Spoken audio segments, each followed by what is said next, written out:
ഓം ഹരിശ്രീ ഗണപതയേ നമ. അവിഘ്നമസ്തു. ഓം നമോ ഭഗവതേ വാസുദേവായ ശ്രീകൃഷ്ണ പരമാത്മനേ നമ. എല്ലാ ഭക്തമക്കൾക്കും എൻ്റെ വിനിതമായ പ്രണാമം. നമുക്കിന്ന് അഹിംസ പരമോധർമ്മയെ പറ്റി കുറച്ച് പഠിക്കാം മക്കളെ. എന്താ അത് നമുക്ക് എല്ലാം മനസ്സിലാക്കണം. ഓരോന്നോരോന്ന് ധ്യാനിക്കാനിരിക്കുന്നവരതെല്ലാം മനസ്സിലാക്കണം, അറിഞ്ഞു വേണമല്ലോ പോകാൻ. അതുകൊണ്ട് എനിക്കുള്ള അറിവനുസരിച്ച് ഇത് വായിക്കുമ്പം എന്തെങ്കിലും അത് അറിയാവുന്നതിനൊക്കെ ഞാൻ പറഞ്ഞു തരാം, അത്രേ പറ്റത്തുള്ളൂ. നമുക്ക് ഉമാസഹായ പാതാരവിന്ദാഭ്യാം നമ. അഹിംസ പരമോധർമ്മ. ഇതാണ് പരമധർമ്മമായ അഹിംസ. ഒന്നിനെയും മനസ്സുകൊണ്ടോ വാക്കുകൊണ്ടോ പ്രവൃത്തി കൊണ്ടോ ഉപദ്രവിക്കാതിരിക്കുക. അതിനെ മനസ്സുകൊണ്ടും കൊല്ലാതിരിക്കുക, വാക്കുകൊണ്ടും കൊല്ലാതിരിക്കുക, പ്രവൃത്തി കൊണ്ടും ചെയ്യാതിരിക്കുക. അതാണ് അഹിംസ. ഹിംസിക്കാതിരിക്കുക, ഹിംസയാണ് കൊല്ലുക. അപ്പം നമ്മൾ ഒരു ഭക്തൻ അല്ലെങ്കിൽ ഒരു ഭക്തിയായ ഒരു മക്കൾ, എൻ്റെ മക്കൾ മനസ്സിലാക്കാൻ വേണ്ടി പറഞ്ഞിരുന്നതാണ്. അങ്ങനെ ആയെങ്കിൽ മാത്രമേ, സർവ്വതിലും അങ്ങനെ ആയെങ്കിൽ മാത്രമേ ഈശ്വരൻ നമ്മെ ഇഷ്ടമുള്ളൂ. നമ്മുടെ മനസ്സ് അങ്ങനെ ആകണം മക്കളെ. അതുകൊണ്ടാണ് ഞാനിത് പറയുന്നത്. അതിന് നമുക്ക് തയ്യാറെടുക്കണം. എല്ലാം ഒത്തു വരുമ്പോഴല്ലേ ആത്മീയമായ നിർവൃത്തി നമുക്ക് കിട്ടൂ. പരമാത്മാവായ സത്യമായിരിക്കുന്ന ആ പതി, ആ ഭർത്താവ്, ഈശ്വരനാകുന്ന ആ പരബ്രഹ്മ വസ്തുവാണ് നമ്മുടെ ഭർത്താവ്. അത് സത്യം പതി നിൻ്റെ ആത്മാവ്, നിത്യം രമിക്ക നീ ആത്മാവിൽ, ഇത്തരം ചെയ്വതാണ് പാതിവൃത്യം. അപ്പോൾ നമുക്ക് ഈ ലോകചിന്തയിലുള്ള ഒരു ഭർത്താവിനെ നമുക്ക് കിട്ടിയാൽ എങ്ങനെ ദുഃഖമല്ലേ ഉള്ളൂ? സുഖം എങ്ങനെയുണ്ട്? ആനന്ദം ഉണ്ടാകുന്ന ആനന്ദമാണല്ലോ സുഖം. ഈ സുഖം അറിയണമെങ്കിൽ നമ്മുടെ ഉള്ളിൽ ആ ആത്മീയമായ ജ്ഞാനം വേണം. ഈ ലോക ചിന്ത ഉള്ളവരായിട്ടുള്ള ഭർത്താക്കന്മാരാണെങ്കിൽ അത് ദുരിതം കൂട്ടിക്കൂട്ടി വരത്തുള്ളൂ. ലോകചിന്ത അങ്ങനെയാണ്. ലോകത്തിൻ്റെ ഈ ദുരിതത്തിൽ നിന്നെല്ലാം കര കയറണമെങ്കിൽ ആത്മീയമായ അറിവ് ഈ പുരുഷന് വേണം, ഒരു സ്ത്രീക്കും വേണം. അതുകൊണ്ടാണ് ഇവിടെ പ്രത്യേകം എടുത്ത് പറയുന്നത്. നമുക്കത് വായിക്കാം. വന്ദിച്ചു സൽഗുരു പാദത്തെയും വന്ദിച്ചു സിദ്ധ സമൂഹത്തെയും വന്ദിച്ചു ചൊല്ലുന്നേനീശനെയും ജ്ഞാനം വന്നിടാൻ വേണ്ടിയൻ ജ്ഞാനപ്പെണ്ണേ. നമുക്ക് അറിവുണ്ടെങ്കിൽ മാത്രമേ സുഖം ഉണ്ടാവൂ. ഈ ലോക അറിവ് പോരാ, ആത്മീയമായ അറിവ് നേടണം. ഈ അഹിംസ പരമോധർമ്മയിൽ സർവ്വതും അടങ്ങിയിരിക്കുന്നു. അത് നമ്മൾ പഠിച്ചു വരുമ്പോൾ നമുക്ക് ആനന്ദം ഉണ്ടാകും. അതാണ് പരമസുഖം. അതുണ്ടാകാനാണ് ഇവിടെ മഹാത്മാക്കൾ ഇതൊക്കെ കൊടുക്കുന്നത്. അത് നമുക്കൊന്നും കിട്ടാത്തത് എന്താണെന്ന് വെച്ചാൽ നമുക്ക് അതിൻ്റെ രക്ഷാർത്ഥങ്ങളോ ഒന്നും നമുക്ക് തന്നിട്ടില്ല. തന്നെങ്കിലോ എന്തെങ്കിലും അല്പം അറിവുണ്ടെങ്കിലോ ഇങ്ങനൊരു സംഭവം ഉണ്ടായിരുന്നോ, ഇങ്ങനെ ആനന്ദം അനുഭവിക്കുന്ന ഒരു സുഖനിർവൃത്തി നമുക്ക് ഉണ്ടായിരുന്നെന്ന് പോലും നമുക്ക് ആർക്കും അറിയാൻ പറ്റുന്നില്ല. അതുകൊണ്ട് നമുക്കിത് മനസ്സിലാക്കണം. ഇനിയെങ്കിലും മനസ്സിലാക്കിയിടണം ഇനി വരുന്ന കുട്ടികൾക്കൊക്കെ ഇത് കൊടുക്കാൻ. അപ്പോൾ നമുക്ക് കഴിഞ്ഞ പ്രാവശ്യം നമ്മൾ എന്താ വായിച്ചത്? മൂത്രാസ്തി ശുക്ല രുധിരങ്ങളാൽ തീർത്തൊരു മൂർത്തിയെ ഭർത്താവാക്കി കാത്തിരുന്നാൽ ദുഃഖം തീരില്ല, വർദ്ധിക്കും കീർത്തിക്കും സത്യം ജ്ഞാനപ്പെണ്ണെ. അപ്പോൾ ഈ മൂത്രാസ്ഥി കൊണ്ടുള്ള ഒരു ശരീരം കൊണ്ടുള്ള ഒരു പുരുഷനെ ഭർത്താവായി കാത്തിരുന്നാൽ എന്താ കിട്ടുന്നത്? നമുക്ക് ദുഃഖം വർദ്ധിച്ച് വരും. കാരണം എന്താ? ആ ഭർത്താവിന് ഗുണങ്ങളില്ല, അറിവില്ല. ഈ ലോകത്തിലേക്കുള്ള അന്വേഷിച്ച് നമുക്ക് കൊടുത്താൽ അവർ ഈ ലോകത്തിലേക്ക് നന്നായി ജീവിക്കാൻ പറ്റിയ പുരുഷനായിരിക്കാം. അതിനെ നമുക്ക് ഈശ്വരനായിട്ട് കാണില്ലല്ല. പക്ഷെ നമുക്ക് ദുഃഖത്തിൽ നിന്നെല്ലാം, ഈ ദുരിതത്തിൽ നിന്നെല്ലാം കരകയറണമെങ്കിൽ എന്ത് വേണം? അറിവും കൂടെ വേണം. അപ്പോൾ ഇങ്ങനെ അറിവില്ലാത്തൊരു പുരുഷനെ കാത്തു കിട്ടിയിരുന്നത്, അല്ലെങ്കിൽ അറിവുള്ള ഒരു ജ്ഞാനിയാണ്, ഒരു ആത്മീയമായ ഒരു സന്യാസത്തിലേക്ക് എല്ലാ അറിവും നേടി ഒരു പുരുഷനെ കിട്ടുമല്ലോ. എല്ലാം അറിഞ്ഞിട്ട് നമുക്ക് വിവാഹം കഴിക്കുമ്പോൾ എല്ലാ അറിവും നേടി എത്രയോ പേരുണ്ട്. അങ്ങനെയാണെങ്കിൽ നമുക്ക് ഈ ലോക ദുരിതത്തിൽ നിന്നെല്ലാം കരകയറാം, ആനന്ദം അനുഭവിക്കാം. സ്ത്രീക്ക് അറിഞ്ഞുണ്ടെങ്കിൽ പുരുഷനത് പറഞ്ഞു കൊടുക്കും. ഇത് സ്ത്രീക്കും അറിയില്ല, പുരുഷനും അറിയില്ലെങ്കിൽ നമുക്ക് ഈ ലോകത്തിലുള്ള അറിവ് മാത്രമേ ഉള്ളെങ്കിൽ നമുക്ക് ആനന്ദം അനുഭവിക്കാൻ ഒക്കത്തില്ല. എപ്പോഴും നമുക്ക് മനസ്സിന് ദുഃഖവും ദുരിതവും ഒക്കെ തന്നെയാണ്. മനസ്സിന് എന്താ ഭ്രമവും, എങ്ങോട്ട് പോയിട്ടുള്ള ചിന്ത ഈ മനസ്സിങ്ങനെ അലട്ടും. ആനന്ദം അനുഭവിക്കാൻ പറ്റുകയില്ല. അതുകൊണ്ടാണ് അങ്ങനെയുള്ളൊരു ഭർത്താവിനെ കാത്തിരുന്നാൽ ദുഃഖം തീരില്ല, വർദ്ധിക്കത്തേ ഉള്ളൂ. അതാണ് ഇതിൽ പറഞ്ഞത്. നമ്മൾ കഴിഞ്ഞ പ്രാവശ്യം അതാണ് വായിച്ചത്. എന്നിട്ട് ഇനി എന്താ വേണ്ടേ? സത്യം പതി നിന്റെ ആത്മാവ്, നിത്യം രമിക്ക നീ ആത്മാവിൽ, ഇത്തരം ചെയ്വത് പാതിവൃത്യമെന്നു ചിത്തേ ധരിക്ക നീ ജ്ഞാനപ്പെണ്ണേ. അപ്പോഴെന്താ? സത്യം പതി നിന്റെ ആത്മാവ്. നമ്മുടെ ഉള്ളിലൊരു പതിയുണ്ട്, പരമാത്മാവുണ്ട്. അതാണ് സത്യമാണത്. അതിനെ കാണാൻ പറ്റത്തില്ല. അതൊരു ഉണ്മ, അതൊരു നിർവൃതിയാണ്, ആനന്ദമാണ്.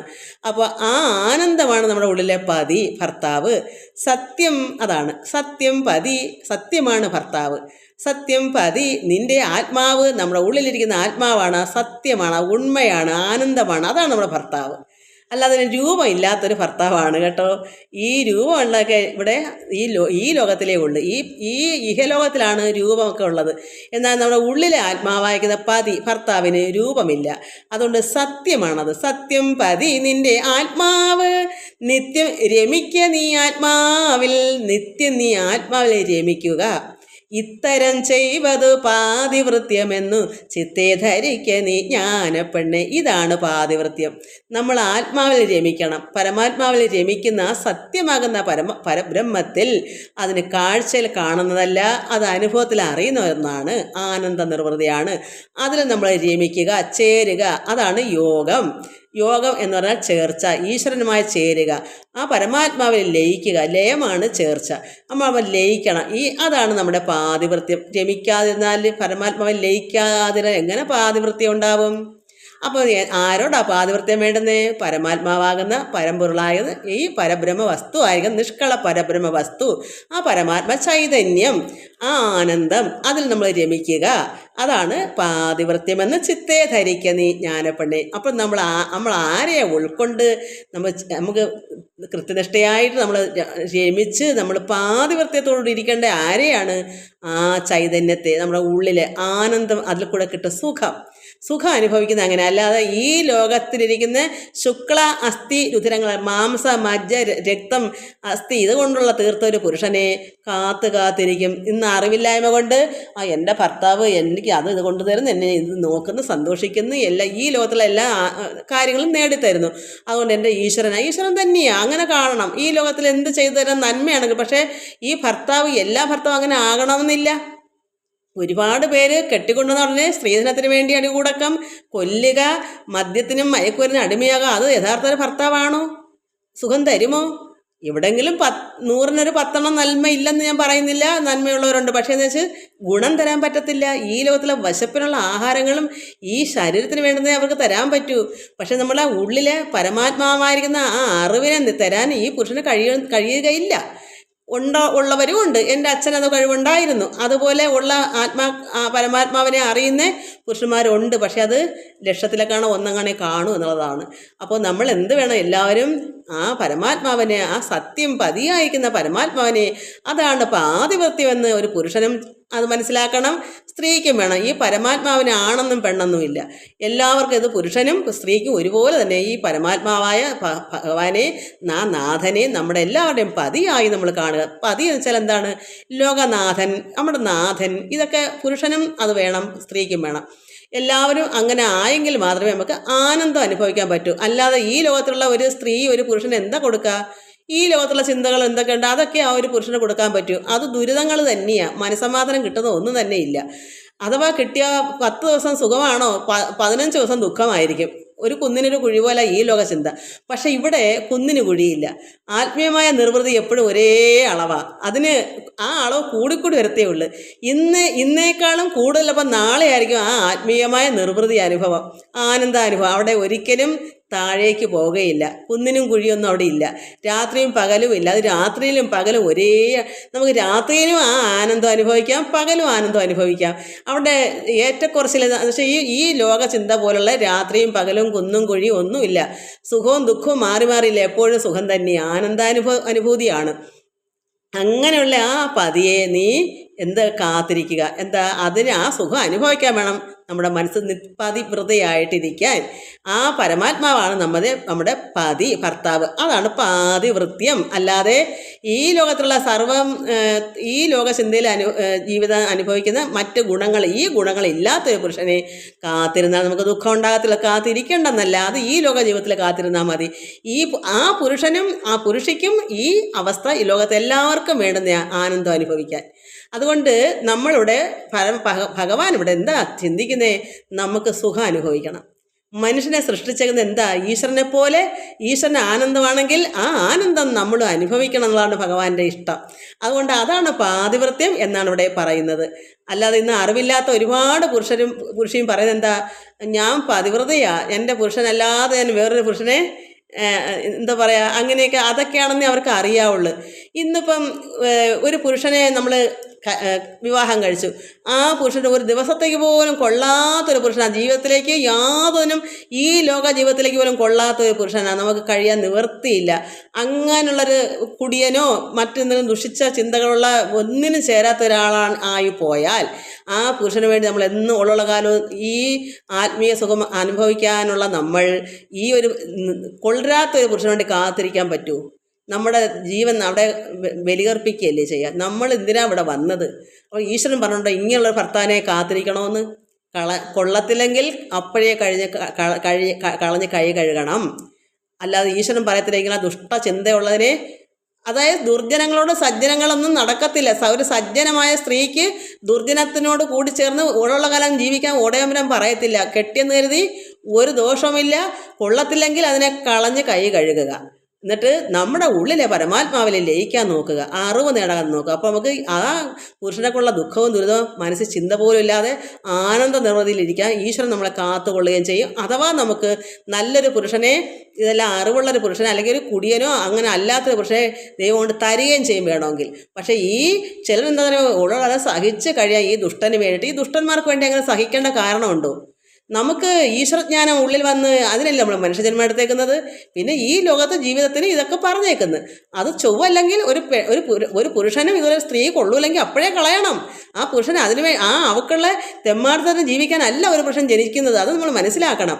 അതുപോലെ ഒരു സ്ത്രീയും ഒരു വേണ്ടാത്ത കൊള്ളരാത്തൊരു പുരുഷനെ നന്നാക്കുവാണെങ്കിൽ കുഴപ്പമില്ല, നന്നാവാത്ത ഒരുത്തനെ നന്നാക്കിക്കൊണ്ട് വരണമെന്ന് പറഞ്ഞ് ഉള്ള കാലം അവനെ ഭാരം ചുമക്കേണ്ട ഒരു കഴുതയായിട്ട് ജീവിച്ചാൽ അവളും അവനെ പോലെ ആയൊക്കെ പോവുക ചെയ്യുക. അറിവില്ലാതെ ഈശ്വരജ്ഞാനം നേടാതെ ഈ നരകക്കുഴിയിലേക്ക് രണ്ടും അങ്ങ് പോകും. അങ്ങനെയാണെങ്കിൽ അങ്ങനെ ഏതാണ് ഇഷ്ടം വെച്ചാൽ അങ്ങനെ ആകാനല്ല ഇവിടെ ഈശ്വരൻ പറഞ്ഞേക്കുന്നത്. ഈശ്വരൻ ദുർജനങ്ങളുടെ കൂടെ കൂടരുതെന്നാണ് പറഞ്ഞേക്കുന്നത്. നമുക്ക് ദുർജനാണെന്നുണ്ടെങ്കിൽ നമ്മൾ ഒഴിഞ്ഞു മാറിപ്പോക്കോണം. നമുക്ക് എവിടെയാണ് നമ്മുടെ ആത്മീയമായ നിർവൃതിക്ക് സ്വാതന്ത്ര്യവും നന്മ എവിടെ നിന്നാലും അതിന് നമ്മൾ സ്ഥലം തിരഞ്ഞെടുക്കുകയാണ് വേണ്ടത്. നമുക്ക് കൊള്ളത്തില്ലെങ്കിൽ അതേ ഒക്കത്തോളം നമ്മൾ നോക്കുക, കൊള്ളിയല്ലേ കളയുക, അത്രയേ ഉള്ളൂ. അതിനൊന്നും ഭയക്കേണ്ട കാര്യം, ആരെയും ഭയക്കണ്ട, ഈശ്വരനെ മാത്രം ഭയന്നാൽ മതി. ഈശ്വരൻ അറിയാം കൊള്ളാത്തതിനെ നമുക്ക് കൊണ്ടുപോകാൻ പറ്റത്തില്ല എന്ന്. വേണമെങ്കിൽ ഒരു സ്ത്രീക്കും ഒരു ഭർത്താവിന് അങ്ങനെ വേണോ, അവൾ നന്നായി വരിക. ഒരു ഭർത്താവിന് ഭാര്യ വേണോ, അവനും നന്നാവുക. അങ്ങനെയാണെങ്കിൽ അത് മുന്നോട്ട് പോകും. ഇല്ലെങ്കിൽ 90-ാം പക്കം വരെ ഈ പുരുഷനെ ചുമക്കേണ്ട കാര്യം ഇടിയെല്ലാം കൊണ്ട് ഈശ്വരനെ അറിയാനുള്ള കഴിവുണ്ടോ? ഇല്ല. ഈശ്വര ഗുണങ്ങൾ പറഞ്ഞതിനുള്ള കഴിവുണ്ടോ? അതുമില്ല. അതുകൊണ്ട് സത്യം പതി നിന്റെ ആത്മാവ് നിത്യം രമിക്ക നീ ആത്മാവിൽ, ഇത്തരം ചെയ്വത് പാതിവൃത്യമെന്നു ചിത്തെ ധരിക്ക നീ ജ്ഞാനപ്പെട. അറിവ് വേണം. ഇപ്പം ഒരു സ്ത്രീക്ക് ആ പുരുഷനെ പോലുള്ളൊരു സ്ത്രീയാണെങ്കിൽ അവൾ കളയാൻ പാടില്ല. കാരണം അവളും അവനും ചേരും. ദുഷ്ടത്തരത്തിനുള്ളൊരു ഭർത്താവിന് ചേരുന്ന ദുഷ്ടയാണ് ഒരു ഭാര്യയെങ്കിൽ അവർ കളയാൻ പാടില്ല. രണ്ടുപേരും തങ്ങളെ അടിച്ച് കിടിച്ച് കിടന്നോണം. കാരണം രണ്ടും ഒരുപോലാണല്ലോ. പക്ഷെ ഒരു പുരുഷന് ആത്മീയമായ ഒരു നിർവൃതിക്ക് വേണമെന്ന് താനും ആ സ്ത്രീ ആണെങ്കിൽ ഒന്നും കൊള്ളത്തുമില്ല. വെറും നീച സ്ത്രീ ആണെങ്കിൽ നമ്മൾ കളയാനല്ലേ പറ്റൂ. അതുപോലെ തന്നെ ഒരു സ്ത്രീക്ക് ആത്മീയമായ ജ്ഞാനം, ഈശ്വരജ്ഞാനം വേണമെന്നുള്ള ഒരു ഭക്തയാണ് എങ്കിൽ ഇങ്ങനെയുള്ള പുരുഷനെയും കളഞ്ഞേ പറ്റൂ. ആ പുരുഷൻ നന്നാവാത്തുള്ള കാരണം ഇവരുടെ ജീവന് നഷ്ടമാണ്, നരകക്കുഴിയാണ്. ആ ജീവൻ രക്ഷാമാർഗം നേടണമെങ്കിൽ, അമരത്വം നേടണമെങ്കിൽ ഇങ്ങനെയുള്ളതിനൊക്കെ തരണം ചെയ്യണം, കളയണം, എന്നാലേ പറ്റൂ. രണ്ടുപേർക്കും ഒരു സ്വഭാവമാണെങ്കിൽ അവിടെ കിടന്ന് അനുഭവിക്കുക. രണ്ടുപേരും എന്തായാലും ഒരേപോലെ ആണല്ലോ. അത് കണ്ടും കേട്ടും തട്ടി മുട്ടിയൊക്കെ കഴിഞ്ഞങ്ങ് പോയാൽ മതി. ആത്മീയമായ നിർവൃതി വേണ്ടുന്ന പുരുഷനും സ്ത്രീക്കും ആണെങ്കിലാണ് ഞാനിത് പറഞ്ഞത്. അല്ലാത്തവർക്ക് കുഴപ്പമൊന്നുമില്ല. അത് ലോകത്തിന് അങ്ങനെയാണെങ്കിൽ എല്ലാം ഒഴിയാനേ കാണുന്ന സമയം. ഇങ്ങനെ ഉള്ളൊരു രീതിയിൽ പോകേണ്ട ഒരു വ്യക്തിക്ക് തീരെ നിവൃത്തിയില്ല. ഒരു ഭർത്താവ് ഒരു ഭാര്യ ഇതിന് ഇടങ്കോലാണെന്ന് കണ്ടാൽ മാറുക, അത്രയേ ഉള്ളൂ. കാരണം നമുക്ക് പറഞ്ഞേക്കുന്ന കർമ്മം നമുക്ക് ചെയ്യണ്ടേ? നമുക്ക് എന്തായി തീരണമെന്ന് ഈശ്വരനാണ് നിശ്ചയിക്കുന്നത്. അത് ഈശ്വരനും അറിയാം. അപ്പം നമ്മുടെ ഉള്ളം പറയും, എനിക്കിതല്ല എൻ്റെ ജോലി. ഈ തെമ്മാടിയായ കൊടിയനായിരിക്കുന്ന ഒരു ഭർത്താവിന് നോട്ടമല്ല എൻ്റെ ജോലി. അല്ലെങ്കിൽ ഒരു ഭർത്താവ് ചിന്തിക്കുള്ളി വരും, എനിക്ക് ദുഷ്ടയായ നീച സ്ത്രീയെ അല്ല നന്നാക്കുക എൻ്റെ പണി, അതല്ല. അവൾ നല്ലതല്ലേ, കളഞ്ഞിട്ട് ഈശ്വരനെ അറിയാനായിട്ട് ശ്രമിക്കുക. അപ്പോൾ നല്ലൊരു ഭാര്യ വേണമെങ്കിൽ കൊടുക്കുകയും ചെയ്യും ഈശ്വരൻ. അങ്ങനെയാണ് ഈശ്വരൻ അങ്ങനെയാണ്. പക്ഷേ ഈശ്വരൻ നമ്മൾ നന്നായി സ്നേഹിക്കണം, അറിവ് നമ്മൾ നേടണം. അതാണ് ഈ അഹിംസാ പരമോധർമ്മം. അപ്പോൾ ഇത്തരം ചെയ്തതാണ് പാതിവൃത്യം. നമ്മൾ ചിത്തെ നമ്മൾ മനസ്സിലാക്കൂ. എന്നിട്ടോ ഈ പുരുഷന്മാർക്ക് പണ്ട് പറ്റിയ അമളി വെക്കണോ? അന്ന് സ്ത്രീകൾ നല്ല ജ്ഞാനികളായ ആത്മീയമായി നിറഞ്ഞ പ്രകാശിക്കുന്ന സ്ത്രീകളുണ്ടായിരുന്നു. അത് കണ്ടപ്പോൾ പുരുഷന്മാർ അന്താളിച്ചു പോയി. എന്താ അവർ കടുങ്കൈ ആയിപ്പോയത്? എന്താന്ന് അറിയാൻ വയ്യാതായിപ്പോയി. എന്താ കാരണം? ഉടൻകട്ട ഏറിപോൽ പണ്ട് സ്ത്രീകൾ. ഉടൻകട്ട ഏറിപോൽ പണ്ട് സ്ത്രീകൾ. സ്ത്രീകൾ എന്താ ഈ ഉടൻകട്ട ഏറിയത്? പരമാത്മാവിൽ ലയിച്ച് സമാധിയിൽ ഇങ്ങനെ ഇരിക്കും. ആ ഒരു അവസ്ഥ ഈ അറിവില്ലാത്ത പുരുഷന്മാർ കണ്ട അവരെന്ത് ധരിക്കും? അവർക്ക് എന്തറിയാം? അതിനെപ്പറ്റി എന്തെങ്കിലും അറിയാൻ പറ്റും അവർക്ക്? അപ്പോൾ അവർക്ക് യാതൊരു അറിവും ഉള്ളവരല്ല, ഉണ്ടെങ്കിലല്ലേ അറിയാം. അപ്പം എവിടെയോ ഒരു സ്ത്രീ ഇങ്ങനെ ഉടൻകട്ട ഏറിയപ്പോൾ പണ്ട് സ്ത്രീകൾ ഉടൻകട്ട ഇന്നതെന്നറിയാതെ, എന്താ ഈ ഉടൻകട്ട എന്ന് അറിയാൻ ഈ പുരുഷന്മാർക്ക് അറിവില്ല. സ്ത്രീകളിങ്ങനെ ധ്യാനിച്ച് പരമാത്മ ലയിച്ച് ആനന്ദിച്ച് പ്രകാശിച്ച് അഗ്നി ജ്വലിക്കുന്നത് പോലെ ജ്വലിച്ചിങ്ങനെ ഇരുന്നപ്പോൾ അന്താളിച്ച് കടുങ്കൈയായിപ്പോയി പുരുഷന്മാർക്ക്. എന്താന്ന് അറിവില്ല. പുരുഷന്മാർക്ക് എന്തെങ്കിലും അതിനെപ്പറ്റി അറിയെങ്കിലല്ലേ അവർക്ക് അറിയത്തുള്ളൂ. അതുകൊണ്ട് ഉടൻകട്ട ഏറിപോൽ പണ്ട് സ്ത്രീകൾ ഉടൻകട്ട ഇന്നതെന്നറിയാതെ കൊടുമ്പാവി പുരുഷ സംഘം വിധിച്ചൊരു കടുങ്കയ്യോ കേൾക്കടോ ജ്ഞാനപ്പെണ്ണേ. അപ്പോൾ അവർ ഇത് മനസ്സിലാക്കുന്നില്ല, അവർക്ക് അറിയത്തില്ല എന്താ ഈ സ്ത്രീ ഇങ്ങനെ തിളങ്ങുന്നത്, അഗ്നി പോലെ ജ്വലിക്കുന്നല്ലേ, എന്താ ഇതെന്നുള്ള ചിന്ത അവർക്ക് അവർ അറിയുന്നില്ല. അവർക്ക് ഈ സ്ത്രീക്ക് എന്ത് പറ്റിയെന്ന്. അപ്പോഴെന്താ സംഭവം? ഉടൻകട്ട ഉടൻതടി എന്നതോർത്താൽ, ഈ ഉടൻകട്ട ഉടൻതടി എന്നതോർത്താൽ ഉടലല്ല ചുടലത്തടിയുമല്ല. ഈ അഗ്നിയിൽ ഇങ്ങനെ വേവുന്ന ഈ മരങ്ങൾ തടികൾ ഇങ്ങനെ വെന്ത് കണലുപോലെ കിടക്കുമല്ലോ, ഈ ചുടലയിലെ കിടന്ന് വെന്ത് കിടക്കുന്ന തടി ഇങ്ങനെ തിളങ്ങി കിടക്കും. അതൊന്നും അല്ല. എന്നാൽ ഈ ഉടൻകട്ട ഉടൻതടി എന്നത് ഓർത്താൽ ഉടലും അല്ല ചുടലത്തടിയുമല്ല. അപ്പം മനസ്സിലാക്കണം, ഇത് ഈ വെന്ത് കിടക്കുന്ന തടിയല്ല. എന്താ കാരണം? ഈ സ്ത്രീയുടെ ശരീരം ഈ തടി മൊത്തം തിളങ്ങുന്നു, പ്രകാശിക്കുന്നു. അപ്പോൾ ഇതെന്താ പറ്റിയത് ഈ സ്ത്രീക്ക്? അങ്ങനെ അവരുടെ വിചാരിക്കുന്നത് എന്താ, ഈ ചുടലത്തടി എങ്ങാനായിരിക്കുമെന്ന്. അതുകൊണ്ടാണ് ഇത് ഉടൻകട്ട ഉടൻതടി എന്നത് ഓർത്താൽ ഉടലല്ല ചുടലത്തടിയുമല്ല, ചുടലിൽ കിടന്ന് വെന്ത തടിയുമല്ല, തടിയിൽ വിളങ്ങുന്ന ചുടല പൊൻതടി തന്നെ. അപ്പോൾ എന്താണ്? ഈ നമ്മൾ ഇരിക്കുന്ന ഈ ശരീരത്തിൽ തന്നെ ഒരു തടിയുണ്ട്. എന്താ? തിളങ്ങുന്ന തടി, തടിയിൽ വിളങ്ങുന്ന ചുടല പൊൻതടി, അല്ലാതെ അഗ്നി കൊണ്ടുള്ള തടി അല്ലത്. പക്ഷെ പ്രകാശിക്കുന്നുണ്ട്, നന്നായി പ്രകാശിക്കുന്നുണ്ട്. എന്താ കാരണം? അവർ ആ പരമാത്മാവാകുന്ന ആ പതിയിലിങ്ങനെ ലയിച്ച് രമിച്ചിരിക്കുക, സമാധിയിലിരിക്കുക. അപ്പോൾ അവരുടെ ശരീരം മൊത്തവും ഉള്ളും അകവും പുറവും, ഗുരുദേവൻ പറഞ്ഞിട്ടില്ലേ, അകവും പുറവും നിറഞ്ഞിരിക്കുന്നു പരമാത്മാവ്.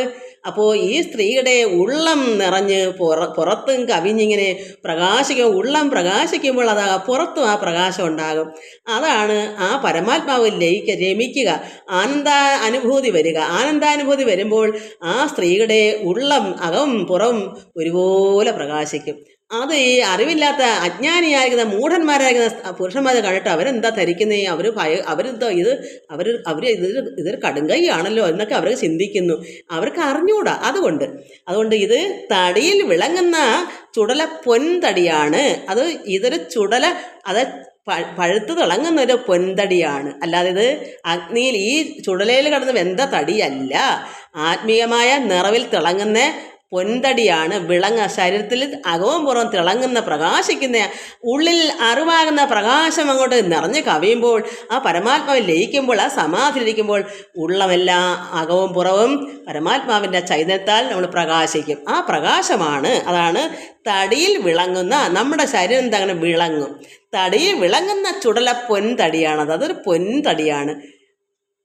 ആ തടിയാണ്, അതാണ് ഉടൻതടി ഉടൻകട്ട ജ്ഞാനപ്പെണ്ണെ. ഇതിനെയാണ് ഉടൻതടി ഉടൻകട്ട എന്ന് പറയുന്നത്. അല്ലാതെ അഗ്നി കൊണ്ട് ഈ ചുടലിൽ കിടന്ന് വേവുന്ന നമ്മൾ അസ്ഥിയൊക്കെ ഇതിനെയൊക്കെ ദഹിപ്പിക്കാനൊക്കെ ഇട്ട് വലിയ വലിയ തടികളൊക്കെ കിടന്ന് തീക്കടലായിട്ട് തിളങ്ങി അതായിരിക്കും ചുടലത്തടി എന്ന് പറയുന്നത്. അതൊന്നുമല്ല, ഈ ശരീരം വിളങ്ങുന്നതാണ്. എങ്ങനെ വിളങ്ങുന്നത്? സത്യം പതി നിൻ്റെ ആത്മാവ് നിത്യം രമിക്കുക നീ ആത്മാവിൽ. ആ സമാധിയിൽ പരമാത്മാവാകുന്ന ആനന്ദ ബ്രഹ്മത്തിൽ, പരബ്രഹ്മത്തിൽ ലയിക്കുമ്പോൾ, പരമാത്മാവിൽ ചേരുമ്പോൾ, ഒരു യോഗിയായി തീരുമ്പോൾ നമ്മുടെ തടി തിളങ്ങും, വിളങ്ങും, പ്രകാശിക്കും. അതാണ് ആ സ്ത്രീയിൽ കണ്ടത്. അത് അന്നേ ഉണ്ട് സ്ത്രീക്ക്. പക്ഷേ ഇത് വിദ്യ ആർക്കും കൊടുക്കാത്തത് കൊണ്ട് ഇങ്ങനെയുള്ള സ്ത്രീകളിൽ പുരുഷന് അടിമയായി കിടക്കത്തില്ല എന്ന് കണ്ട് സ്ത്രീക്കൊന്നും പഠിപ്പ് കൊടുത്തിട്ടില്ല. എവിടെയോ എങ്ങനെയോ സംഭവിച്ചത് ഇങ്ങനെയാണ്. അത് ഈശ്വരജ്ഞാനം ആർക്ക് കൊടുക്കണമെന്ന് പരമാത്മാവ് ചിന്തിക്കും, അവർക്ക് കിട്ടിയിരിക്കും. എത്ര തടഞ്ഞാലും നടക്കത്തില്ലത്. ഈശ്വരനാണ് ആ വഴി കൊടുക്കുന്നത്. ആ വഴി അതിനെ തടസ്സം ചെയ്യുന്നവരെ വെട്ടിച്ചേദിച്ച് കളയും. കാരണം ഗുണം ചെയ്യാത്ത ഒരു നല്ല മരത്തിനെ നിർത്തും. വൃക്ഷം നല്ലതല്ലെങ്കിൽ എന്ത് ചെയ്യും? ഛേദിച്ച് കളയും. വൃക്ഷം എന്ന് വെച്ചാൽ നമ്മൾ ശരീരം എല്ലാം വൃക്ഷങ്ങളാണ്, നമ്മളൊക്കെ വൃക്ഷമാണ്. ഇപ്പോൾ ഒരു സ്ത്രീക്ക് ഇതേ ശരണം പരമാത്മ ലയിക്കണം, ആനന്ദം അനുഭവിക്കണം ഒരു യോഗം കിടന്നെങ്കിൽ ഒരു പുരുഷൻ അതിന് ഓപ്പോസിറ്റ് നിന്നാൽ ആ പുരുഷനെ ഈശ്വരൻ എന്ത് ചെയ്യും? ഛേദിച്ച് കളയും. കാഞ്ചനം കായ്ക്കുന്ന മരം നമുക്ക് വേണ്ടുന്ന എന്ത് ചെയ്യും? വെട്ടിക്കളയും.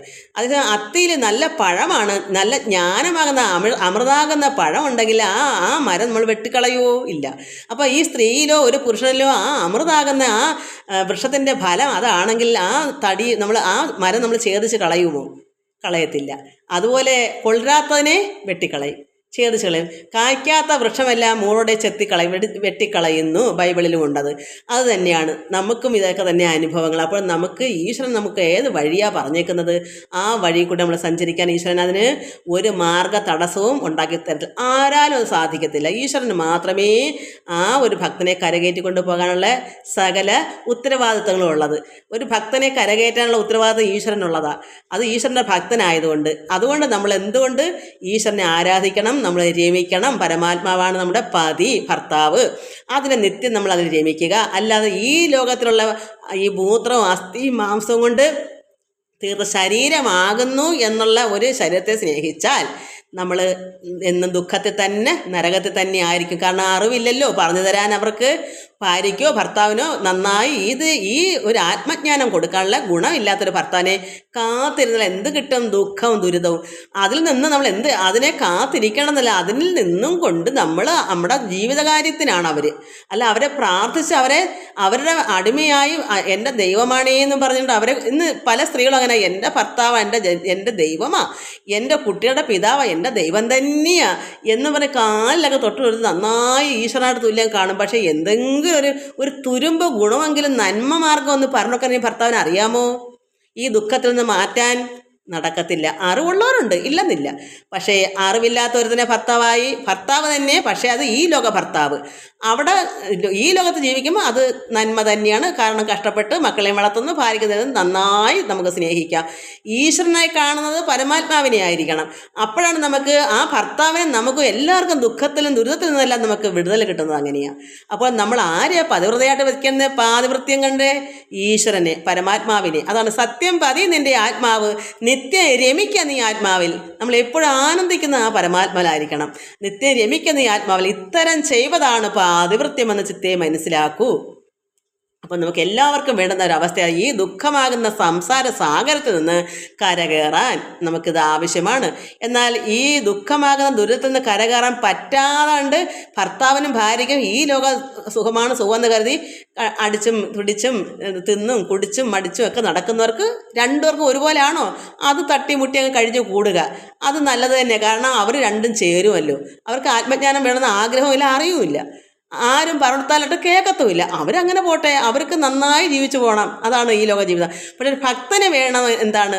ഒരു ഭക്തനോ ഇതിലേക്ക് തിരിഞ്ഞു പോകണമെങ്കിൽ നമ്മൾ അതിൽ നിന്നും കൊണ്ട് നമ്മൾ ആത്മജ്ഞാനം നേടാത്തത്തോളം കാലം നമ്മളും അവർക്കൊപ്പം നരകക്കുഴി തന്നെയാണ്.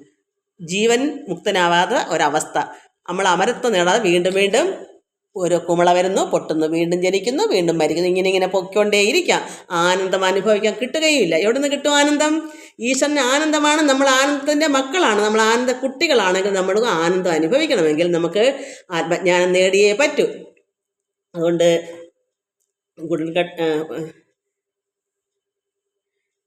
അപ്പോൾ നമ്മൾ തടിയിൽ വിളങ്ങുന്ന ചുടല പൊൻതടിയായി മാറണം നമ്മളെല്ലാവരും. നമ്മുടെ ഈ തടിയിൽ നമ്മൾ തിളങ്ങണം. അങ്ങനെ തിളങ്ങുമ്പോഴാണ് നമ്മൾ പൊൻതടിയായി മാറുന്നത്. തിളങ്ങുന്ന സ്വർണം പോലെ തിളങ്ങുന്ന ഒരു തടിയായി മാറുന്നത്. അതാണ് ഉടൻകട്ട എന്ന് നമ്മൾ മനസ്സിലാക്കണം. ഇനി ആ തടി തന്നിൽ നിന്ന് ഏറിക്കൊണ്ടാൽ എങ്ങനെയാകുന്ന പിന്നെ തിളങ്ങുന്ന ഈ തടിയിൽ നമ്മൾ ഏറിക്കൊണ്ടാൽ അങ്ങനെ ആയിക്കഴിഞ്ഞാൽ, അപ്പോൾ ആ ഒരു തിളങ്ങുന്ന പ്രകാശം നമ്മുടെ ഉള്ളിൽ അത്രത്തോളം ആ ജ്യോതിസ് നമ്മുടെ ഉള്ളിൽ പ്രകാശിക്കുമ്പോൾ അകവും പുറവും തിളങ്ങുന്ന ആ തടി നമ്മൾ ഏറിക്കൊണ്ടാൽ അങ്ങനെ ആയിക്കഴിഞ്ഞാൽ ഈ തടി യോഗാഗ്നി തന്നിൽ വേഗം. എന്താ ഈ തടി? ഇതിൽ പ്രകാശിക്കുന്ന ഉള്ള അകവും പുറവും പ്രകാശിക്കുന്ന ആ തടിയിൽ നമ്മൾ ഏറിക്കൊണ്ട് അങ്ങനെ ആയിത്തീർന്നാൽ ഈ തടി, ഈ പുറമേ ഉള്ള ഈ കൂടാരം, ഇതിലെന്തൊക്കെയാണ് ഉള്ളത്? അതാണ് ഈ തടി. ഈ തടി എന്തൊക്കെ ഇതുണ്ട്? ഇതിനകത്ത് ഇന്ദ്രിയങ്ങളും മനസ്സും ഒക്കെ ഉള്ള ഒരു തടിയാണ് ഇത്. നമ്മൾക്ക് ഈ യോഗാഗ്നിയിൽ ഇതങ്ങ് വെന്തു പോകും. നമ്മുടെ ഇന്ദ്രിയങ്ങളും വെന്ത് മനസ്സിനെയും നിഗ്രഹിച്ച് സർവ്വതും ഇല്ലാതങ്ങാവും. അതാണ് ആ തടി നമ്മൾ ഏറിക്കൊള്ളുക. ആ യോഗാഗ്നി ആയിരിക്കുന്ന അഗ്നി കൊണ്ട് നമ്മുടെ ഈ തടിയിലെ ഇന്ദ്രിയങ്ങളെ നിഗ്രഹിച്ച് മനസ്സിനെ നിഗ്രഹിച്ചാൽ പിന്നെ മനസ്സുണ്ടോ? മനസ്സ് ഉണ്ടെങ്കിലല്ലേ നമുക്ക് മറ്റു ചിന്തയിലേക്ക് പോകൂ. മനസ്സോടെ നിഗ്രഹിച്ചു കഴിഞ്ഞു. ആര് നിഗ്രഹിച്ചു? നമ്മൾ നേരത്തെ തിളങ്ങിയ ഒരു തടിയുണ്ടല്ലോ, ഈ തടി തന്നെ ഏറിക്കൊണ്ടാൽ ആ പ്രകാശമാകുന്ന തടി പ്രകാശിച്ചു കഴിഞ്ഞാൽ ആ പ്രകാശം എങ്ങനെ ഉണ്ടായി? ഇതെല്ലാം നശിച്ചതുകൊണ്ടാണ്. ഈ മനസ്സും ഇന്ദ്രിയങ്ങളും നിഗ്രഹിച്ചത് കൊണ്ടാണ് ഈ പ്രകാശം നമ്മളെ ഉള്ളിൽ പൊൻതടി പോലെ തിളങ്ങിയത്. ആ തിളക്കം വരുമ്പോൾ ഇതൊക്കെ നമുക്ക് ജ്ഞാനാഗ്നിയാൽ, നമ്മൾ ഭാഗവത്തിൽ വായിച്ചില്ലേ, മരം വാള് കൊണ്ട് ചെത്തുന്നത് പോലെ നമ്മുടെ ജ്ഞാനാഗ്നിയാകുന്ന വാള് കൊണ്ട് ഈ സർവ കാമക്രോധമായിരിക്കുന്ന ശത്രുക്കളും ഇന്ദ്രിയങ്ങളും മനസ്സാകുന്ന ഇന്ദ്രിയവും എല്ലാം ഛേദിച്ച് കളയും. ആരാണ്? ജ്ഞാനമാകുന്ന വാള്, ജ്ഞാനാഗ്നി. അതാണ് അഗ്നി. സർവ്വതും അഗ്നി എന്ന് പറഞ്ഞാൽ ഭസ്മമാക്കും, വാളെന്ന് പറഞ്ഞാൽ ഛേദിച്ച് കളയും. ഇവിടെ ജ്ഞാന അഗ്നി, യോഗി എന്ന് പറയുമ്പോൾ അഗ്നി എന്ന് പറയും. അഗ്നി എന്താണ്? ജ്ഞാനമാകുന്ന അറിവാകുന്ന ആ അഗ്നി കൊണ്ട് നമ്മളിരിക്കുന്ന എല്ലാം ദുഷിപ്പും, മനസ്സാണല്ലോ എല്ലായിടം കറങ്ങി ഓടിച്ചുകൊണ്ട് നമ്മളെ വലിച്ചുകൊണ്ട് പോകുന്ന ഇന്ദ്രിയങ്ങളുമായിട്ട്, ഇതിനെയൊക്കെ ഭസ്മമാക്കി കളയും. അപ്പോൾ ആ ഈശ്വരനിൽ ലയിച്ചിരിക്കുന്ന ആ അവസ്ഥയിൽ നമുക്കുള്ള ഈ ബോധമെല്ലാം പോയി. നമ്മളിൽ മനസ്സുണ്ടെങ്കിലല്ലേ നമുക്ക് ശരീരമുണ്ടെന്നോ ഇന്ദ്രിയങ്ങൾ മറ്റത് അവിടെ ഉണ്ട് ഇവിടെ ഉണ്ട് ഇതൊക്കെ ഉണ്ടെന്ന് നമ്മൾ ചിന്തിക്കാൻ പറ്റൂ. അപ്പോൾ അവിടെ ആ യോഗാഗ്നി കൊണ്ട് ഭസ്മമാക്കി കളഞ്ഞതുകൊണ്ട് മനസ്സ് നിഗ്രഹിച്ചു കഴിഞ്ഞു. മനസ്സവിടെ ഇല്ല, ഭസ്മമായി പോയി. പിന്നെ നമുക്കവിടെ എന്താ ഉള്ളേ? ആനന്ദ നിർവൃതി മാത്രമാണ് ഉള്ളത്. യോഗാഗ്നിയിൽ നമ്മൾ ഇരിക്കുക, സമാധിയിൽ ഇരിക്കുകയാണ്. അപ്പോൾ മറ്റ് ശരീരത്തിലുള്ള സർവ്വം ഈ തടി തന്നെ നീ, അപ്പം ഈ പ്രകാശിക്കുന്ന ആ തടിയിൽ നിന്ന് ഏറിക്കൊണ്ടാൽ പ്രകാശമാകുന്ന ആ തടി നമ്മൾ തിളങ്ങുമ്പോൾ ഈ തടി, ഈ ശരീരമാകുന്ന തടി എന്ത് വരും? യോഗാഗ്നി തന്നെ നശിക്കും. ഈ ആ തടി തന്നിൽ നിന്ന് ഏറിക്കൊണ്ടാൽ ഈ തടി യോഗാഗ്നി തന്നിൽ വേഗം എന്ന് പറഞ്ഞാൽ ഭസ്മമാകും, വെന്തു പോകും. എന്താ വെന്തു പോകുന്നത്? അത് നശിച്ചു പോകും. അവിടെ പിന്നെ മനസ്സെന്ന് പറഞ്ഞാൽ ഇല്ല. മനസ്സ് എവിടെ പോയി? ആ യോഗാഗ്നി തന്നെ ലയിച്ചു കഴിഞ്ഞു മക്കളെ. അവിടെ പിന്നെ മനസ്സില്ല. ആ ധ്യാനത്തിൽ പിന്നെ സമാധിയിലിരിക്കുന്ന ഒരു വ്യക്തിക്ക് അവിടെ മനസ്സുമില്ല, ഇന്ദ്രിയമില്ല, ഒന്നുമില്ല, ശരീരമുള്ള ബോധം ഒന്നും തന്നെ ഇല്ല, ബോധം ഒന്നുമില്ല. അവിടെ പിന്നെ ആനന്ദം മാത്രമായി മാറും. അതാണ് യോഗാഗ്നി. ആ യോഗാഗ്നിയിൽ ഇതൊക്കെ അങ്ങ് ഭസ്മമായി വെന്തു പോകും. വെന്തു വെച്ചാൽ ഭസ്മമായി പോകും. അവിടെ പിന്നെ മറ്റ് ഈ ശരീരം, അതാണ് ഈ തടി. ഈ ശരീരമോ ഇതിലുള്ള മനസ്സോ ഇന്ദ്രിയോ ഒന്നും തന്നെ ഇല്ല. അവിടെ യോഗാഗ്നിയിൽ തന്നെ അത് വെന്തുപോയി. ഈ തടി യോഗാഗ്നി തന്നിൽ വേഗം. ഭർത്താവ് ആത്മാവോട് എന്താ പിന്നെയുള്ള ഐക്യം. നമ്മുടെ ഭർത്താവ് ആരാ? പരമാത്മാവ്. അത് കാണാൻ പറ്റുമോ? ഇല്ല. അതെന്താ? അത് ആനന്ദമാണ്, അത് അമൃത, അത് സ്നേഹമാകുന്ന ആനന്ദമാകുന്ന അമൃതമാണത്. അവിടെ പിന്നെ കാണാൻ പറ്റുന്നൊരു വസ്തു അല്ലത്. പരബ്രഹ്മ വസ്തു നമ്മൾ പറയുന്നെങ്കിൽ അത് പരമാത്മാ ചൈതന്യമാണ്. അത് സ്നേഹമെന്നോ അത് എന്താ എന്ന് പറയാം, അത് ഒരു നിർവൃതിയാണ്. അത് നമുക്ക് നേടാൻ പറ്റും. എങ്ങനെയാ? ഭർത്താവ് ആത്മാവോട് ഐക്യം, ചേർച്ച. ഈ പിന്നെ മനസ്സും ഇന്ദ്രിയങ്ങളെല്ലാം ഈ ശരീരത്തിൽ എന്തൊക്കെ ബോധം നമുക്ക് അതിലേക്ക് ഇല്ല, അതെല്ലാം വെന്തുപോയി. അങ്ങനെ വരുമ്പോഴാണ് പരമാത്മാവിൽ ഐക്യം. ആ പരമാത്മാ ഐക്യവും അത് തന്നെ, അതാണ് മുക്തിയും അത് തന്നെ. അങ്ങനെ വരുന്നൊരു വ്യക്തിക്കാണ് സമാധിയിൽ ലയിക്കുക എന്ന് പറയുന്നത്. അതിനാണ് പറയുന്നത് കർപ്പൂരം കത്തിക്കുമ്പോൾ അഗ്നിയും കർപ്പൂരം കത്തിത്തീർന്ന് പിന്നെ അവിടെ ശൂന്യമല്ലേ? എന്തെങ്കിലും ഉണ്ടോ അവിടെ? പിന്നെ എന്താ ഉള്ളത്? നമുക്ക് പിന്നെ എന്താ ഉള്ളത്? പരമാത്മാവിൽ ലയിക്കുക എന്ന് പറഞ്ഞാൽ അവിടെ പിന്നെ ആനന്ദം ഒരു നിർവൃതിയുണ്ട്. അവിടെ ആനന്ദം മാത്രം. അവിടെ ഈ ശരീരമുണ്ടെന്നോ ഈ ലോകമുണ്ടെന്നോ ഇവിടെ വീടുണ്ടെന്നോ മറ്റത് മറിച്ച് ഉണ്ടെന്നോ ഒരു ചിന്ത മനസ്സുണ്ടെങ്കിലേ ചിന്തിക്കുക.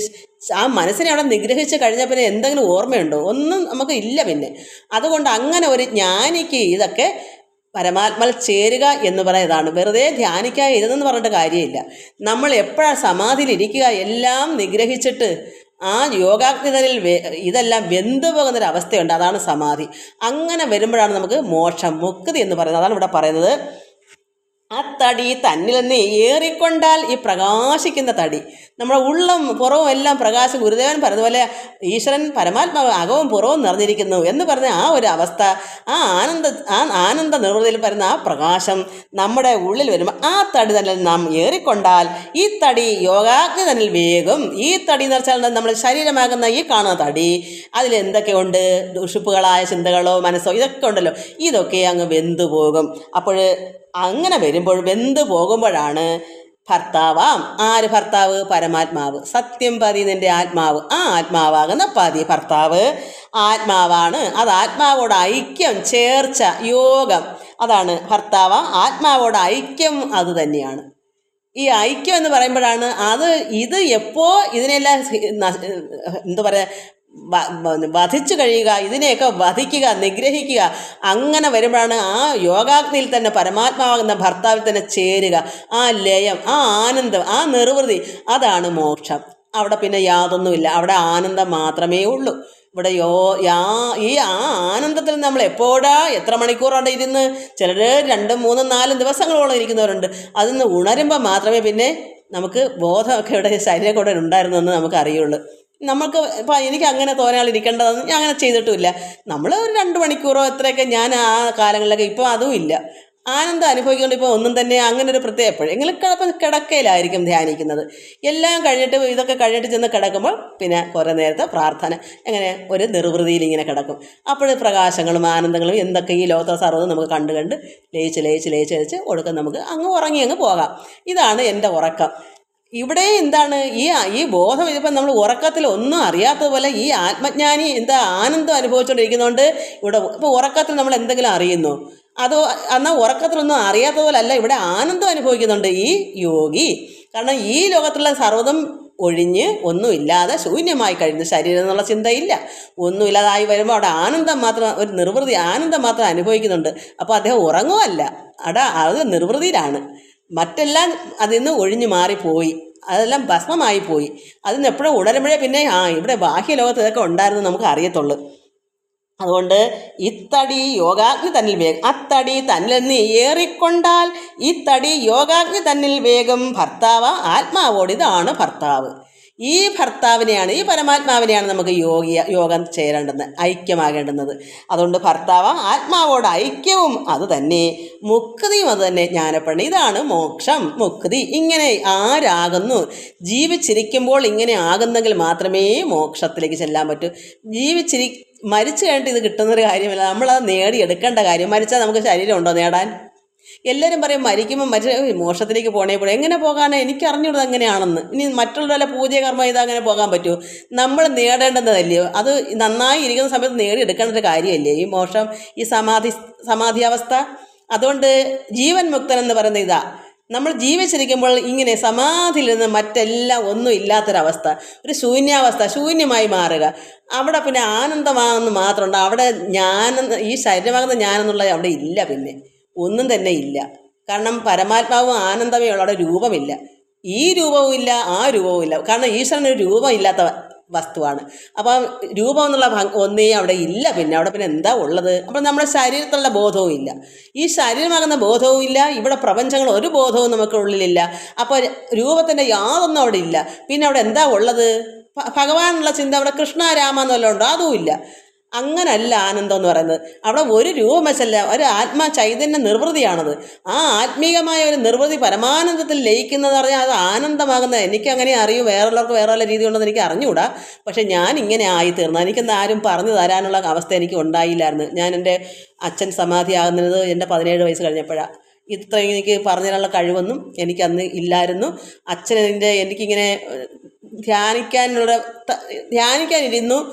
കുട്ടിനാളിലൊട്ടെ എന്തോ പറയുന്നത് ബ്രഹ്മചര്യത്തിൻ്റെ. അപ്പോഴെനിക്ക് ഇങ്ങനെ അച്ഛൻ അനുഗ്രഹം തന്നപ്പോൾ എനിക്ക് ഒരു പ്രകാശം കണ്ടെന്നറിയാം. അത് ഞാൻ എനിക്കൊന്ന് വിചാരിക്കുന്നോ പ്രകാശമില്ലയോ, ഇത് കൃഷ്ണനെ അയ്യപ്പനെയാണ് കണ്ടെങ്കിൽ ഓക്കെ, അത് അറിഞ്ഞുകൂടായിരുന്നു. ഈ പ്രകാശമാണ് ഈശ്വരൻ എനിക്ക് അറിയത്തില്ലായിരുന്നു. അച്ഛൻ ചോദിച്ചോ ഞാൻ പറയാം ഞാൻ ഒരു പ്രകാശം മഞ്ഞ പ്രകാശം കണ്ടെന്ന് പറഞ്ഞ്. പക്ഷേ അത് അന്നെന്നാ അതാണെന്ന് അച്ഛനൊന്നും പറഞ്ഞു തരുന്നില്ല. അങ്ങനെ വേണ്ടെന്ന് വെച്ച് കാണും. അന്ന് എനിക്കൊന്ന് ഒരു ആരംഭം ഇട്ട് തന്നതാ. പിന്നെ അച്ഛനറിയാം പിന്നെ ഞാൻ എടുത്തോളൂ എന്ന്, അതുകൊണ്ടായിരിക്കാം. അതുകൊണ്ട് പിന്നെ ഇത് പോകെ ഞാൻ തന്നെ മനസ്സിലാക്കിയെടുത്തതെല്ലാം ഈശ്വരൻ അങ്ങനെ ഭാഗവത്ത് ഇതെല്ലാം ഉണ്ടല്ലോ. അപ്പോൾ നമ്മൾ അനുഭവം കൂടെ വരുമ്പോൾ നമുക്ക് പഠിക്കാമല്ലോ. അല്ലാതെ ഈശ്വരൻ ആ ഗുരു ഭഗവാൻ കൃഷ്ണനായിട്ട് നിൽക്കുമല്ലേ. അപ്പോൾ കൃഷ്ണനാണല്ലോ ഇത് ഉപദേശം തരുന്നതല്ല. അപ്പോൾ നമുക്ക് ഇതെല്ലാം പിന്നെ നമ്മുടെ അനുഭവം കൂടെ വരുമ്പോൾ നമുക്ക് മനസ്സിലാക്കി തരും ഭഗവാൻ. അതുകൊണ്ട് ഇതെല്ലാവരും മനസ്സിലാക്കുക. ഇതൊക്കെ യഥാർത്ഥത്തിൽ നമ്മൾ മനഃപൂർവ്വമായിട്ട് വേണമെന്ന് വെച്ചെങ്കിൽ നമ്മൾ വേണമെങ്കിൽ ചക്ക വേരിലും കായ്ക്കും എന്ന് പറഞ്ഞ പോലെ എല്ലാവരും മടി കാണിക്കുന്നു. ഈ ലോകത്തിലേക്കുള്ള കാര്യങ്ങൾക്ക് വേണ്ടി സമയം കളയുന്നു. ഇതിനു വേണ്ടി പ്രയത്നിക്കുന്നയാളാണ് എനിക്ക് മനസ്സിലാകുന്നത്. ഇതിനു വേണ്ടി പ്രയത്നിക്കാതെ കിട്ടത്തില്ല മക്കളെ. നമ്മൾ എല്ലാം നേടി കഴിഞ്ഞിട്ട് ഇത് നടക്കാവുന്ന, കാരണം കാലങ്ങൾ കഴിഞ്ഞു പോകും. പിന്നെ നടക്കാത്ത കാര്യം നമുക്ക് വയ്യാതാവും, വയസ്സിലും ക്ഷീണമാവും. നമ്മൾ സമ്പത്ത് കാലത്ത് തന്നെ തൈ പത്ത് വെച്ചെങ്കിലേ എൻ്റെ ഈ സമയം വരും ഇതുപോലെ ഇപ്പം ഞാൻ ആനന്ദിക്കുന്നത്. എന്താ കാരണം? അന്ന് നേടിയെടുത്തത് കൊണ്ടാണ്. അല്ല ഞാൻ ഇന്നും ദൈവമേ എന്ന് പറഞ്ഞ് ഇരിക്കണ്ടേ, 2-4 മണിക്കൂർ ധ്യാനിക്കണം, അയ്യോ എനിക്ക് കിട്ടി എന്ന് പറഞ്ഞിരിക്കണ്ടേ. പക്ഷേ എനിക്ക് ആ സമയത്ത് കിട്ടിയോണ്ടല്ലേ ഞാൻ ഇന്ന് സുഖിക്കുന്നത്. എന്ത് സുഖമാ? എല്ലാം സുഖമാ. എനിക്കൊന്നും പോരാതില്ല. എല്ലാം നിർവൃതിയ, എല്ലാം തൃപ്തികരമാണ്. ഒന്നിനും ഒരു വിഷമവും ഇല്ല. ഇനി വല്ലത് കിട്ടാനുണ്ടെങ്കിൽ ദൈവം തന്നോളൂ. എനിക്ക് എന്താ കിട്ടണമെന്ന് എനിക്ക് അറിഞ്ഞും കൂടാ. അറിയാമെങ്കിലേ എനിക്ക് ചോദിക്കാൻ പറ്റൂ. കിട്ടുകയെല്ലാം സന്തോഷം തന്നെയാണ്. ഇനി അപ്പുറത്തോട്ടൊന്നും വേണമെന്ന് എനിക്ക് ആഗ്രഹമില്ല. പക്ഷേ വല്ലതും ഉണ്ടെങ്കിൽ ദൈവം തരട്ടെ, അത് ഓക്കെ. അതാണ് എൻ്റെ നിഷ്ഠ. അതാണ്. എനിക്കല്ലാതെ എനിക്ക് ഇന്നത് കൊണ്ട് എനിക്ക് കിട്ടാനുണ്ടെന്ന് പറഞ്ഞാൽ എനിക്കത് അറിയാൻ പറ്റത്തില്ല. അപ്പോൾ കിട്ടാനുള്ള സമയം വരുമ്പോൾ എനിക്ക് വെപ്രാളം വരുമായിരിക്കും. അപ്പോൾ മനസ്സിലാക്കണം എന്താണ് കിട്ടാനുണ്ടെന്ന്. അങ്ങനെ വെപ്രാളം ഉണ്ടെങ്കിൽ ശരിയാ, അത് എനിക്ക് ദൈവം എൻ്റെ ഉള്ളിൽ വെപ്രാളപ്പെടുത്തും. അതാണ് എൻ്റെ ഒരു ക്ലൂ. അങ്ങനെ എനിക്ക് ഓരോ ക്ലൂ ആ തരുന്നത്, അല്ലാതെ എനിക്കറിയില്ലല്ലോ, പറഞ്ഞു തരാൻ ആളില്ലല്ലോ. അതുകൊണ്ട് ഭഗവാനെ എല്ലാവരും ഇത് മനസ്സിലാക്കുക. എൻ്റെ ഭക്തമക്കൾക്ക് വേണ്ടി ഞാൻ എനിക്കിതൊക്കെയാണ് മക്കളെ. എനിക്ക് എത്ര സമയമൊക്കെ എടുത്താൽ എനിക്ക് അതിനൊന്നൊരു എത്രമാത്രം മക്കൾക്ക് വേണ്ടി പറഞ്ഞു തരാനാണ് എനിക്ക് അങ്ങ് ഇഷ്ടം. അത് നിങ്ങളങ്ങനെ ആയി തീരുക എന്നുള്ളത്, ഈ ആനന്ദം അനുഭവിക്കുക. ഈ ലോക ചിന്തയിൽ എല്ലാം കഴിഞ്ഞിട്ട് എല്ലാവരുടെ കാര്യം നോക്കിയിട്ട് എന്ന് പറഞ്ഞ് നടക്കുക. അതിനിടയ്ക്ക് കൂടെ വേണതെല്ലാം. ഞാനും അങ്ങനെ ആയിരുന്നു. അതുകൊണ്ട് നമ്മൾ മനഃപൂർവ്വം ഇത് ചെയ്തേ പറ്റൂ. വേണമെന്നുണ്ടെങ്കിൽ അത് ഞാൻ പറഞ്ഞ് കേൾക്കുക. അല്ലെങ്കിൽ പിന്നെ എല്ലാവരുടെയും ഇഷ്ടം പോലെ. ഞാൻ തരാതിരുന്നിട്ടല്ലല്ലോ, ഇതൊക്കെ ഞാൻ പറഞ്ഞു തരുന്നുണ്ടല്ലോ. അതുകൊണ്ട് എന്നിനൊരു കുറ്റവും വരത്തില്ല. കാരണം ഞാൻ ചെല്ലുമ്പോൾ ഭഗവാൻ ചോദിച്ചാൽ എനിക്ക് ഉത്തരം പറയാനുണ്ട്. ഞാൻ എന്നെ കൊണ്ട് വെക്കുന്നതൊക്കെ ഇതുപോലെ ഭഗവാൻ ഇതുപോലെ എളുപ്പം യൂട്യൂബൊക്കെ ഇങ്ങനെ തന്നതുകൊണ്ടാണ് ഇത് പറ്റുക. അല്ലെങ്കിൽ പറ്റുമോ? ഞാൻ ഇവിടെങ്കിലും ആർക്കെങ്കിലും ഭാഗവതം പോലും വായിക്കാൻ ചെന്നാർക്ക് അവർക്കൊക്കെ താല്പര്യം എന്ന് പറഞ്ഞാൽ എന്തെന്നവർക്ക് അറിയാൻ വയ്യ. ഞാൻ എവിടെ പോയി തപ്പിയെടുക്കാൻ ആ ഭക്തമക്കളെ വേണ്ടിയിട്ട്? ഇതായതുകൊണ്ട് ആർക്കെങ്കിലും ആവശ്യക്കാരെടുത്തോളൂല്ലോ. അതുകൊണ്ടൊരു സന്തോഷമുണ്ട്. എല്ലാവർക്കും നമസ്കാരം. ഹരി ഓം ഹരി ഓം ഹരി. ഒരുപാട് സമയം പോയി.